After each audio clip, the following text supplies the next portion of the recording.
এই নিউ ইয়ারের রাতে পুচকিকে নিয়ে পড়ছি মুসিবতে। হ্যাপি ভালোবাসা দিবস শিফু।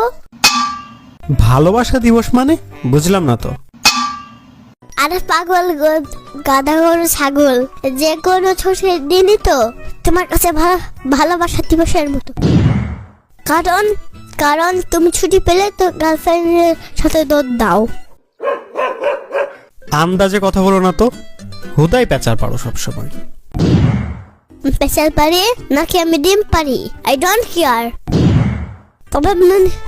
তবে মনিয়া মিথ্যা কথা বলে না, মনিয়া শুধু ঘোষ খেতে পারে। মানে কেমনে কি? তুমি যদি আমাকে লাইটের যেখানে দাও তাহলে আমি একটু দেরি না করে এক মুহূর্তে সব তোমার আম্মুকে আমি বলে দেবো তুমি গার্লফ্রেন্ড নিয়ে ঘুরতে যাও। আচ্ছা ঠিক আছে, আমার একটা প্রশ্নের উত্তর যদি দিতে পারো তাহলে তোমাকে লাইটওয়ালা জুতা কিনে দিব। আরে জীবন্ত গুগল, আমি কোনো প্রশ্ন করে আমাকে দমিয়ে রাখতে পারবে না। আরে ওইটা জীবন্ত হবে, জিনন্তব না।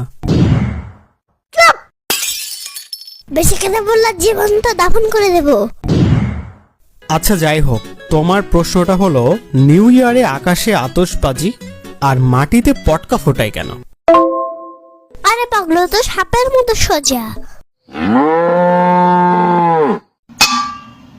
এই দিনে এই জন্যই পটকা ফোটায়, কারণ আকাশে আতশবাজি মারলে আতশবাজির শব্দে নতুন বছর ভয় পালাবে আর নতুন বছর সে সুযোগে আসতে পারবে। হ্যাঁ তা তো ঠিক আছে, কিন্তু তার সাথে সাথে যে ঘুমটাও পালিয়ে যায় সেটার কি হবে? একটা কম করবা, একদিনের অত্যাচারে অতিষ্ঠ হয়ে গেলাম। তুমি তো ঘুমাও না, তুমি তো বিশেষ করো। ধুর চুপ করো তো, সব সময় হুদাই পেঁচাল পারো। সত্য কথার ভাব নাই, তাই এখন আমি আইসক্রিম খাই। যে দৃষ্টি সুবাসীন আর কোনো আমার আপত্তি নেই।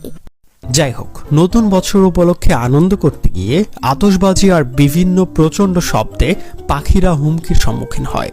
তাই আমাদের উচিত পাখিদের কথা চিন্তা করে শব্দ দূষণের পরিমাণ একটু হলেও কমানো। না, পাশের বসে সবুজ ছেলেটা একদম ভালো না।